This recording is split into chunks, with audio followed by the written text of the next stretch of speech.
เข้าสู่งาน Honda Motorbike Idea Challenge 2017 ครับเป็นงานที่เราจะมาเฟ้นหาสุดยอดนักแต่งรถและรถที่สวยโดนใจที่สุดในรุ่น Honda MSX 125 SF และก็ Honda Rebel 500 นั่นเองครับในงานนี้นะครับเรายังมีสินค้าลดราคา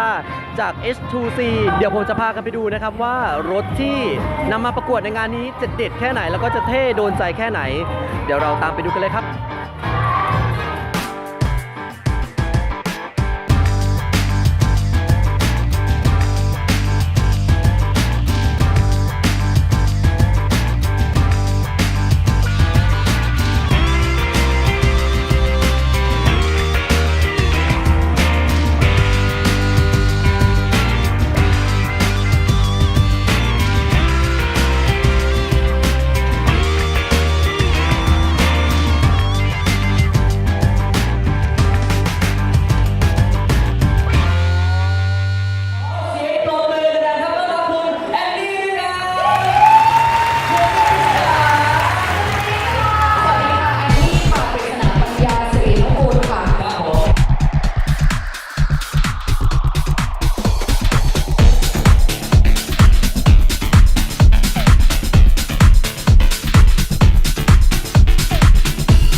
ตอนนี้ผมอยู่กับคุณแอนนี่นะครับไบเกอร์คนหนึ่งนะครับที่ขับรถท่องเที่ยวในประเทศไทยเยอะมากงานนี้นะครับ Motorbike Idea Challenge เราจะเฟ้นหาสุดยอดนักแต่งรถในรุ่น Honda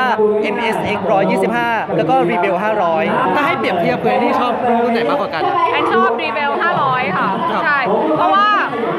มันเป็นรถที่ดูคลาสสิกแต่ว่า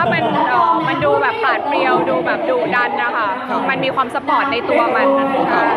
หลายสำนักแต่งก็จัดมาจัดเต็มที่เลยนะครับพูดถึงคุณแอนนี่นะครับชอบท่องเที่ยวมากมีอะไรจะฝากบอกกับไบเกอร์ที่ชอบท่องเที่ยวบ้างครับก็แอนฝากไว้เรื่องการขับขี่แบบปลอดภัยนะคะเรื่องอุปกรณ์เซฟตี้เนาะเป็นสิ่งสำคัญเป็นหัวใจของการขี่มอเตอร์ไซค์ท่องเที่ยวเลยก็ว่าได้นะคะอย่างเช่นหมวกกันน็อกรองเท้าที่แบบว่าเซฟเขาเรียกว่าอะไรอวัยวะสำคัญต่างๆของร่างกายนะคะค่ะเพราะว่าอุบัติเหตุมันเกิดขึ้นแบบเราไม่รู้มาก่อนนะเนาะเราเซฟตัวเราเองไว้ก่อนดีกว่าครับผมตอนนี้ผลงานคุณแอนนี่มีอะไรตรงไหนบ้างครับผม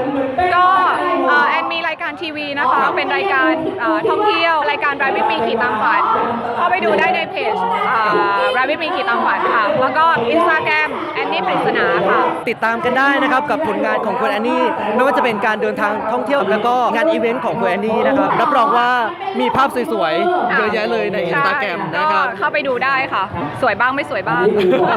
ปะปนกันไปใช่ค่ะนะครับขอบคุณคุณก๊อฟมากค่ะขอบคุณคุณแอนนี่มากเลยนะครับสวัสดีครับสวัสดีค่ะ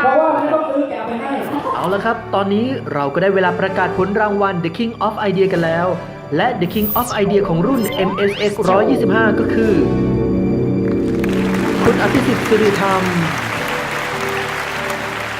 และสำหรับรุ่น Rebel 500 ผู้ที่คว้าตำแหน่ง The King of Idea ก็คือสำนักแต่ง Kicker Custom ขอแสดงความยินดีกับทั้งสองท่านด้วยครับคิดว่าหลายๆคนที่ดูคลิปนี้ก็คงจะได้ไอเดียไปแต่งรถไม่ว่าจะเป็นรุ่น Rebel 500 แล้วก็ MSX 125cc ครับความสนุกยังมีต่อบนเวทีเดี๋ยวผมขอตัวไปดูพี่เต๋าสมชายก่อนนะครับ